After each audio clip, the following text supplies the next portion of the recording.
Fentanyl, oxy, Demerol, Roxy. What happened to you? What happened to you?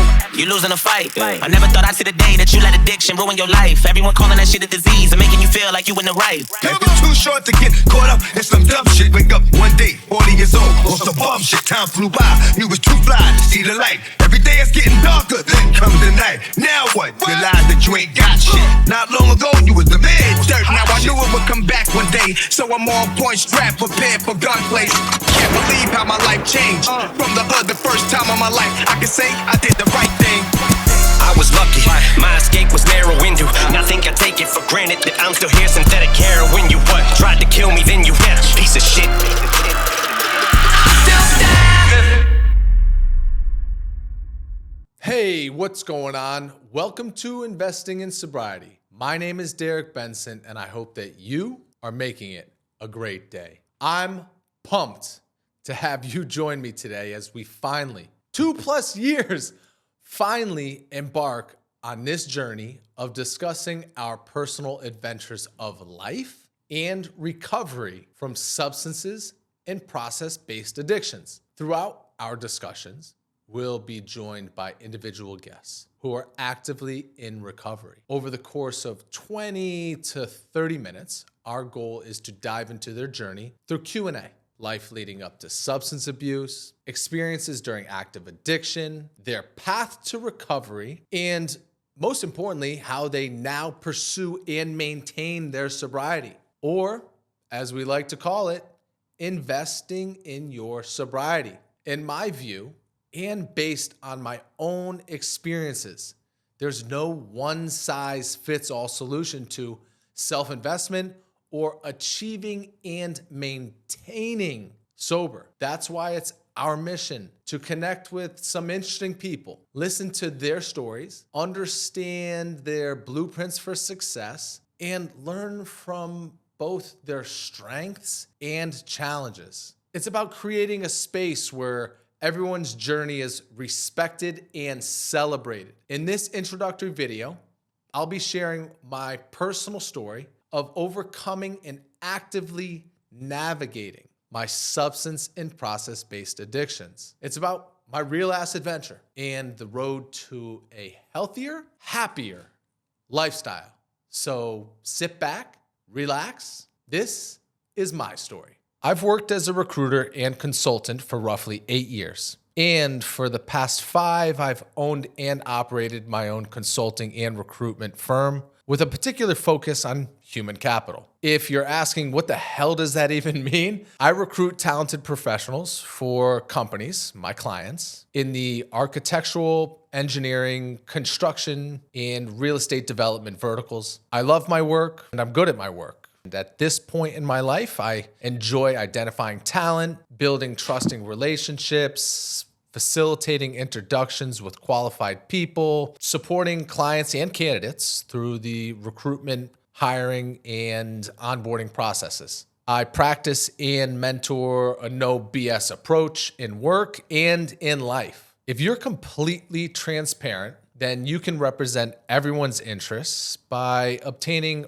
all the necessary information within a given time period to make decisive, clear decisions for your career. I'm now officially based in Miami, Florida, and I work with roughly 10 to 12 clients throughout the Americas. One interesting fact is during the past 2 to 3 years, I've had the fortunate opportunity to travel internationally, spending select amounts of time in Central America, South America, a bunch of Europe. During my roughly 10 years in recovery, I've had the opportunity to also speak at universities, addiction awareness conferences and panels, rehab clinics, and probably most significantly, connect with thousands of people actively seeking sobriety.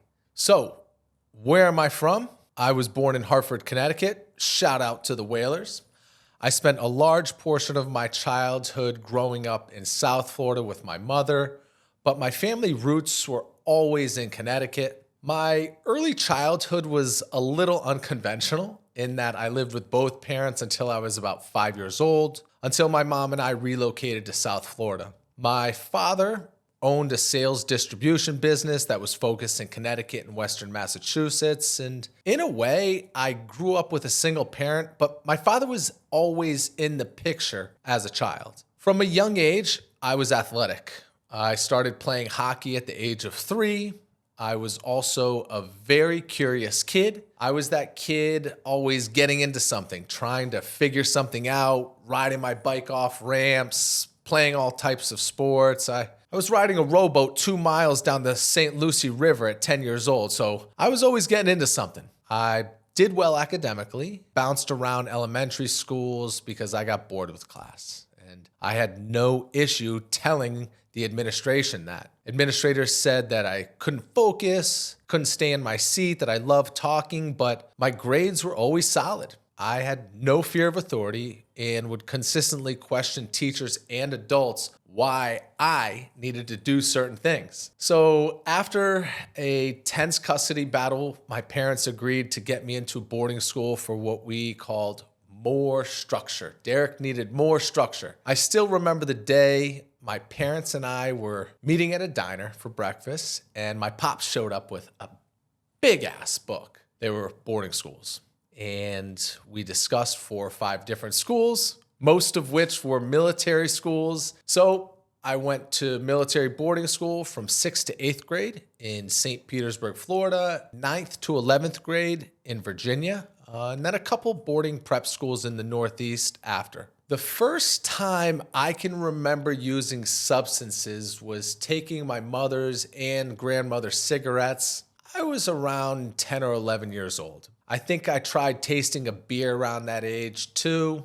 As I said before, I was a curious kid. I was interested in what adults were smoking and drinking, but also why they were only for adults. Honestly, I don't fully remember my motives. I was just curious. My first narcotic or drug-related type substance that I can remember was when I had a sports-related injury prior to going into 9th grade. I remember playing my Dreamcast, having that euphoric feeling, but if I remember correctly, the meds did make me sick. Around that time, I was also introduced to weed, but I was not interested in smoking. Didn't even try smoking weed until the junior year of high school. I got intoxicated drinking beers for the first time while I was in high school during my sophomore year.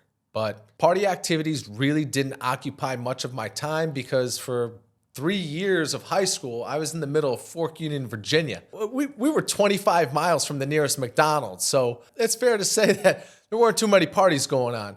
At that time, it was actually a real-ass military school too. So my time was spent on sports, company marches, no cell phones, no phones in the rooms, no cable TV. We were waxing and buffing floors, going to the gym, playing basketball. We were doing positive stuff. During my later years of high school, I was partying when I went home for holiday breaks. I was that 16 or 17-year-old kid that if I was in town, I would run to the south end of Hartford to grab beers for the crew Friday night after work or the gym. My parents certainly didn't micromanage my life as a teenager. They were pretty hands-off. For 80% of the year, I grew up in a boarding school system that made it pretty obvious as to what I needed to do to achieve my goal of being a collegiate and ultimately professional athlete. I was always a 3.0 GPA guy and was doing my thing athletically, so it was always a no real harm, no foul situation. I was kind of a hybrid type of kid. I'd play chess with the nerds in the chess club, but I was also a 3-sport athlete. During my junior and senior year of high school, substance use became more common, but I had limits and restrictions. For instance, prior to my senior year, I remember several weeks before the Nike Combine out at Oregon University, no drinking, no trees. I flew out there, threw up a crazy spark rating, ran a 4.48 on grass, went over to Michigan, ran a 4.5 electric 40, ran in Smokehouse, competed with some damn good athletes that summer. I mean, there was a laundry list of guys from that 2004, 5, 6 period that put together great college, NFL, and CFL careers. So, boom. I finally get on some legit D1 recruiting boards. Senior year of high school, I'm at the Hun School of Princeton, New Jersey.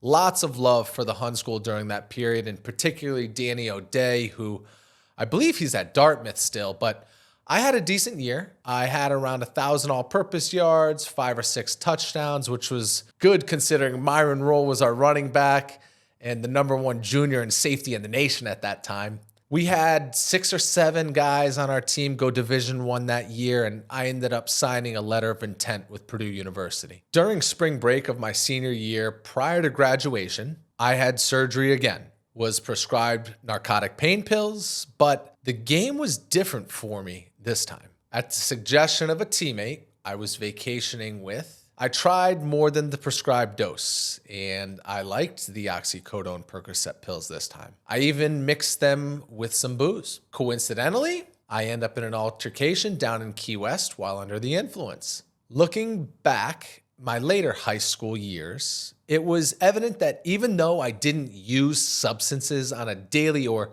even weekly basis, when I did use substances, I abused them. And most importantly, there was always a shift in my personality or character, but I couldn't truly see it. I wasn't the guy who drank because I was lonely or depressed. I liked the feeling of getting loose, dancing, getting rowdy, losing my inhibitions, and I didn't see anything wrong with that. Even when my head coach, who was a police officer, and a couple friends pointed out a couple volatile or risky scenarios. Coach Gary Emanuel and Jim Chaney recruited me out of high school. I reported to Purdue the summer before my redshirt freshman year. I show up on campus as the strongest receiver, but not the fastest. Joe Tiller was our head coach, and we were coming out of the Drew Brees area, so the program needed to produce. There were some talented guys that graduated, and others were entering the league early. 3 or 4 coaches left, so it's fair to say the college football business of that time was in full effect. Also, the spread offense or basketball on grass wasn't popularized yet, especially in the Big Ten. At Purdue, the strength and conditioning was so different from what I was doing out in Boca and Palm Beach in the early to mid 2000s. Speed, plyos, flexibility. Let's just say that the philosophy of diminishing marginal returns didn't seem popularized in college football or at Purdue. And at the time, it was kind of a puke in the bucket, squat, Olympic type strength regimen. Some players, particularly outside linebackers, defensive ends, they thrive in that type of program. But it just wasn't good for me. Why the hell does a 195-pound receiver that can max bench 350 pounds and squat nearly 400 need to gain 6 pounds in 6 weeks? That was all redshirt freshmen too, so there was something going on. I wasn't aware of any Aaron Feld or Matt Rhea type coaches. God bless these kids today that have a transfer portal because I probably would have left after my first year. Anyway, I had some minor dumbass weight room injuries trying to move weight and got dinged up, but nothing that truly put me on the injuries list. Admittedly, I started doing the work hard, play hard thing. Halfway into my second semester, I'm dedicating more energy to the college nightlife than my academics. My mental justification was, hey, I'm redshirting. We missed a bowl game. We don't even scrimmage. So maybe I was a bit slizzard from the night before a couple times. I didn't fully connect the dots of my thoughts and feelings of that time until I was on a flight about 5 years ago with a guy named Patrick. The guy coined FOMO. There were times in college when I truly felt FOMO at this time period, when my teammates or friends were going out and I should have been sleeping or studying. I enjoyed the party scene. It was exciting. It was risky. When drinking and partying, I felt like I had another identity away from the previous 10 years of structure in school. It's like substances were a pathway for me, but also drinking 2 to 3 times a week, it began to challenge my ability to focus, like cognitively lock in and do what I needed to do and study. Like my mom has said for years, birds of a feather flock together. And so I gravitated toward guys on the team that had similar interests at the times, but I always pushed it a little bit further. Honestly, we could get into war stories. You could ask the people I've lived with or hung around. I like to get tuned up. I liked the effect of altering my body and pushing perceived barriers. That's probably why I started doing triathlons or cycling 100+ miles once I was actually sober. I liked the feeling of pushing my body. Anyway, war stories, got them. My body was a machine. What's important to note here is that there was always a character shift when I was under the influence of drugs or alcohol. Sometimes I was super tranquilo. Sometimes D-Rock was in town. At Purdue, pain pills were on the scene if you needed them. And like any locker room during those times, there's always 5 to 10 guys that have had surgery within the past 6 to 8 weeks. My first year, I never actively sought pills, but with a couple low-key injuries in the weight room and guys on the team, they ended up in my hands a few times. Second year comes around and pretty much the same situation with the pills. If you need them or want them, you'll get them. It's important to note that several guys I played with have since overdosed and died or unexpectedly not woken up. Also, that during that time period, we did not know what we know now about prescription narcotics. So let's fast forward to an incident because this was kind of a tipping point at Purdue. I throw a party after we beat IU, bring back the oaken bucket. The cops show up to my house. We have a sign on the door. No one under the age of 21 allowed to drink. And a teammate starts telling the police that we're going to handle everything and that everyone's going to leave. Don't worry. The cop starts chirping. He starts chirping. They tackle him. They cold stone him right in front of me in the front yard. Now, I'm a moderate level-headed guy, but we're talking about a 6'4" black dude from outside of Philly in West Lafayette, Indiana, 15 years ago. I'm not saying that to cast shade on the police or West Lafayette because 2 or 3 of the officers there were only doing their jobs, but one officer, he was looking for beef. He wanted to flex on the situation and he wanted to get physical.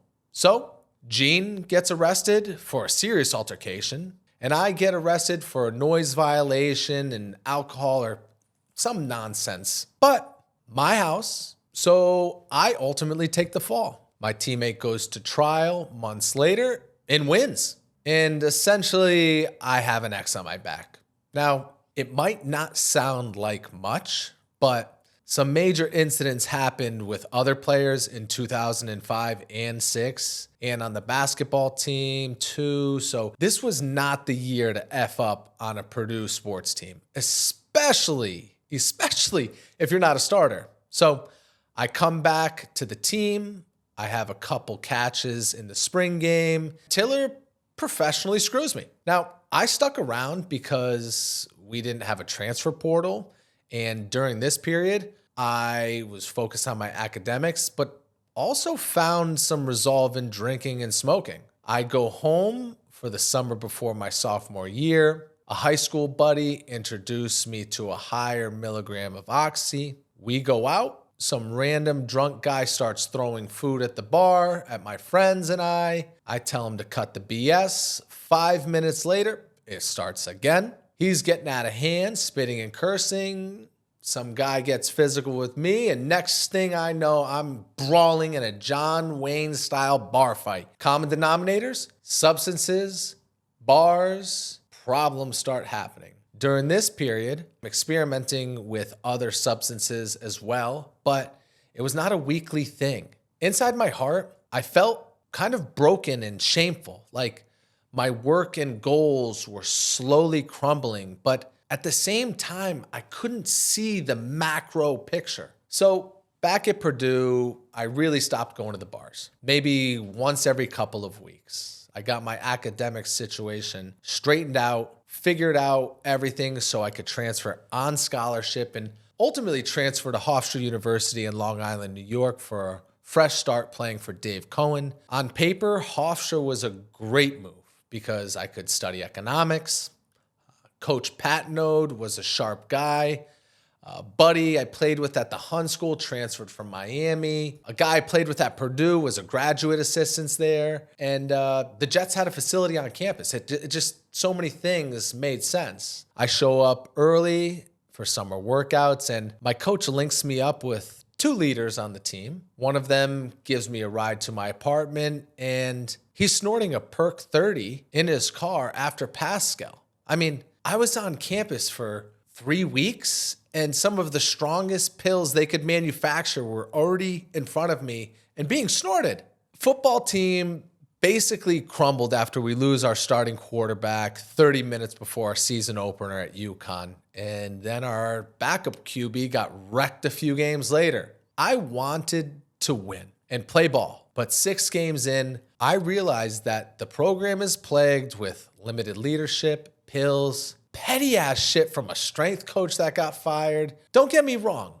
Some talented guys ended up in the league for my couple years there, but I can see, reflecting on those times, the program, or the business of college football, it was a sinking ship at Hofstra. Semester by semester, my usage of prescription pain pills did increase. Not only were pills common on the team, but they were very accessible in Long Island. I made league academic honors in the CAA, and I really thank the coaches that gave me a shot there, but pills seemingly became a refuge for me. It seems like pills in the New York City nightlife during the offseason, it distracted me from my frustrations, my anger, or lost hope of winning, or maybe getting a shot to play at the next level. I saw this happen with a handful of Division I transfers, and I think it's important to mention that I even, at Hofstra, know a few players that have since passed away of opioid use or overdose abuse. I graduated from Hofstra University with a degree in economics, worked in finance for a few years. I started a real estate finance program at NYU, but the prescription pills just never stopped. I tried, but it was like quicksand. Now, I'll admit, I was always kind of a hustler, moving and shaking, but I became truly stuck in the blind alley of addiction. I knew I needed to stop the partying and pills because I'm dropping $50K a year on extracurriculars, and I wanted to stop because it was obvious this was impacting my judgment, life options, but I couldn't. Honestly, in 2012, if you held a gun to my head at that moment, I would tell you I'm absolutely done with this crap. Tomorrow, I'm going to be 100%. But I didn't comprehend what it took to get off the opioids and truly restructure myself and my life. It's fascinating for me to look back at my circle of influence at that time. Let's just say it was 50% Park Street, if you're from Hartford, and 50% Wall Street. I mean, at one point, I was doing fentanyl patches, working at an investment bank, going to the gym in sauna after leaving the hood, showing up to the Albert Ellis Institute for therapy, and I even entered a couple outpatient rehab programs too. I mean, so finally, about 4 years after graduation, I get completely jammed up, hanging out with the wrong people and doing the wrong shit. I'll discuss details during our podcast, but I ended up in a dense legal situation for about 18 to 24 months. And honestly, looking back, it was the best thing of my life. During that time period, my back was against the wall in the truest sense. During this time period, I was able to identify the people that really cared about my well-being. What a blessing it was in my late 20s to recognize who the real ones are and not. I think it's important to mention that my dad was also dying from Parkinson's and Alzheimer's during this period. And that likely played into my desire for escapism through substances in the previous 2 to 3 years. During that period, it hurt that I was not present to the best of my ability. While on vacation, I couldn't even see him. I was also relying on 2 solid childhood friends for conversations, my attorney, Jeremy, and my mother and sister. To be honest, there weren't many people. I felt vulnerable and life was passing me by as I was sitting around in one of the highest level gated communities in Connecticut. My anger inside was really about the time my addiction had taken from me and knowing that I was not going to get that time back. The beautiful thing was, as a 30-year-old man celebrating holidays with 2 hots, a cot, some books, and a 23-in-1 schedule, I had time to reflect on my life, which is truly a gift. I can remember regaining the feeling of like genuinely laughing in that feeling that you have inside, or waking up fully rested for once. I remembered my dad asking me at one point in my life if I thought I was a good investment, and I answered unequivocally yes. But this was the first time in my life that I was truly contemplative about this question. Given the current situation I was in, would you invest in Derek Benson? I wanted to be a good investment because I knew I was worth my weight in gold, but I needed to work on my character and maintain my sobriety. But how?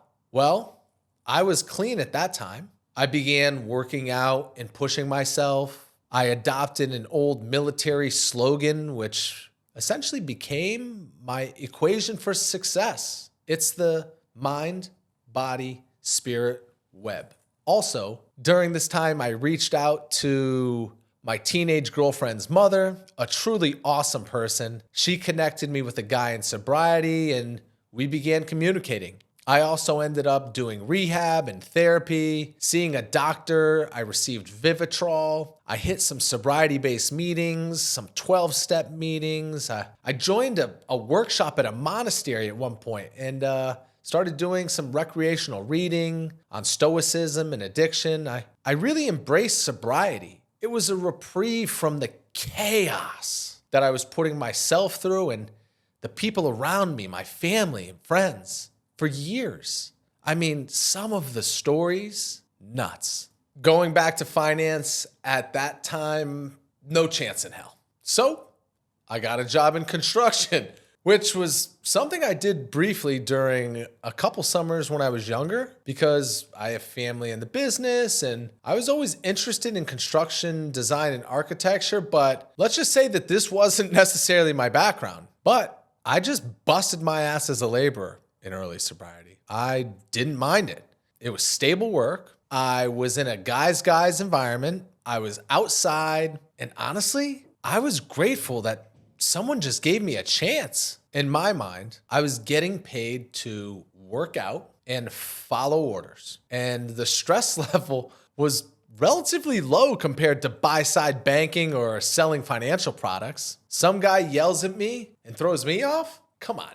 I went to military school. I played collegiate football, and I just left the gutter. Your attitude with me, it rolled right off my back. It's important to tell you that my mom and sister got me a dog the first day I was out of rehab. Maybe they watched too much Pit Bulls and Parolees or something, but the idea was slightly genius. I loved that guy, and I was accountable for him. So weekdays were sun up, take the dog out for a walk, 7:30 a.m. work, 4 p.m. dog walk, 4:30 to 5 gym, 6 or 7 step meeting, therapy, coffee, diner, dog, maybe bowling with a couple sober people I had met. That was pretty much my schedule for like 6 months. During my construction gig, I got an opportunity to recruit in construction as a headhunter, or as we like to say now, recruiter. And I loved it. My whole life,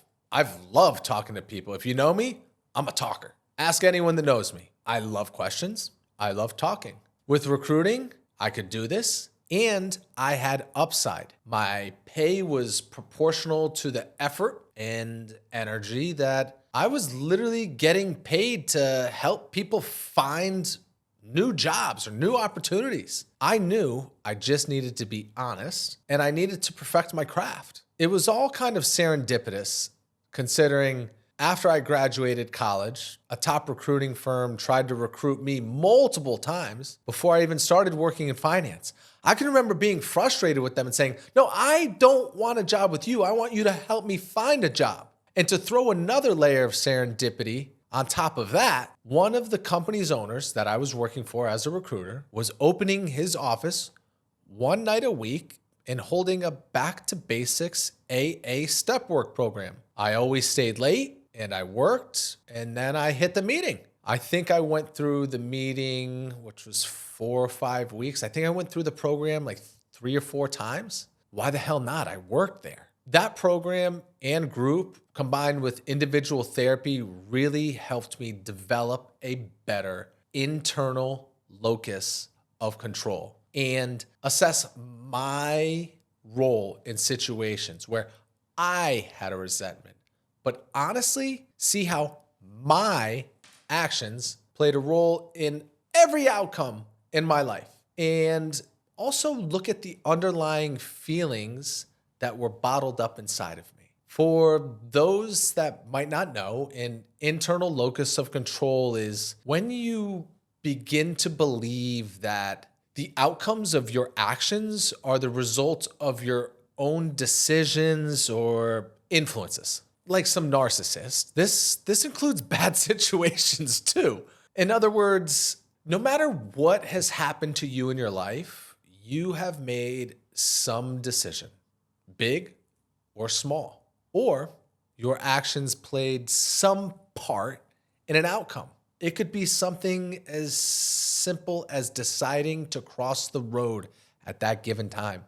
Essentially, your behavior and actions are reinforced by either positive or negative outcomes. I was not a victim of liberal prescribers, people who made me feel disenfranchised or people that exploited me. Not a victim of unconventional parenting, malicious prosecution, or whatever narrative there is that I can or could have constructed at certain points in my life. I could tie this thought process into some Hermetic principles or Stoicism stuff, but I'll spare you from my long-winded thoughts because I know that our podcast will dive into this type of stuff. Eventually, at some point, that old boarding school mind, body, spirit slogan was my equation or my web for success. I began evaluating everything in my life on these levels. And it was obvious at this point that staying sober was the linchpin that could throw me off track. Even if you're on the right track, you'll get run over if you just stand still. So you probably get it. I'm a system guy. I need to have a process. I like the process. I like and probably need structure and discipline. I like pushing myself physically, cycling 50 or 100 miles, swimming in the ocean, calisthenics, or being a dog in the gym. I believe motion equals emotion. And as a good friend of mine says, a tired dog is a good dog, Derek. I am particular with certain things, and the details matter to me. And this plays a really big role on my circle of influence or my friendships. In almost 10 years of recovery, I've been lucky to sponsor and mentor other men. But most importantly, surround myself with 5 or 6 guys that have different stories, but similar motives and approaches to people and life. As a byproduct, I also have 3 or 4 other friends who might not be sober per se, but they are introspective, smart, and intelligent with different topics. They are honest about their conduct. They work hard and have had personal and business success and failures. That's huge. Success and failures and learning from those experiences is huge. All these guys I know take pride in trying to be good people, do the right thing, and they are honest about where they are struggling or challenged in life. In these real friendships, the honesty and vulnerability we share with each other is one of the greatest exchanges of energy that I've received as a human being in my life.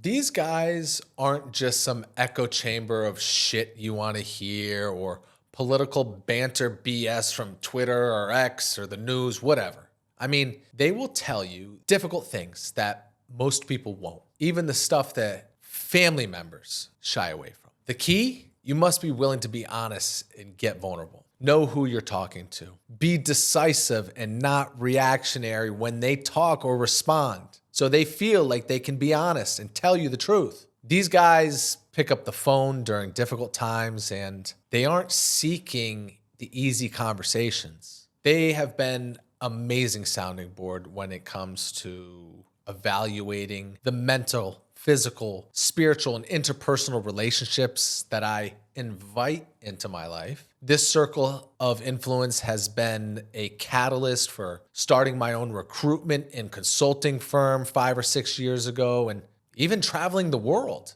Today, I firmly believe and understand that the best investment I could ever make is the investment in myself, mentally, physically, spiritually. Daily, I need to make some deposits. I need to seek some positive equilibrium and understand that everything in my conduct, my fitness, my approach is interconnected. If I'm mentally, physically, and spiritually bankrupt, then I've got nothing positive to lend or give out. We all know those people, the people that are just negative, carrying around a ball and chain, and they're like vampires on your energy when you surround yourself with them. The road to today has not been easy. I've seen and experienced some challenging times. Honestly, life has probably been more challenging sober than when I was all jacked up. Because when I was jacked up, I would just take a substance and feel better about everything. Now I have to deal with life on life's terms. However, these days, my life, it's actually fulfilling. And I actually see things significantly more clearly. Day by day, I try to assess myself, connect with a buddy, do something athletic, and channel my energy in the right direction. I'm a big fan of quotes and heard this in early sobriety. Always remember, the rearview mirror is smaller than the windshield for a reason. Lance Armstrong. So we have an incredible lineup of people who are going to share their stories and explain how they got sober and how they invest in their sobriety. Click on subscribe and check in during the upcoming weeks. If you have questions or comments, throw them down below. Any negative comments, check your motives. Actually, just kick rocks. We're here to invest in our sobriety, help others, and be positive. Make it a great day.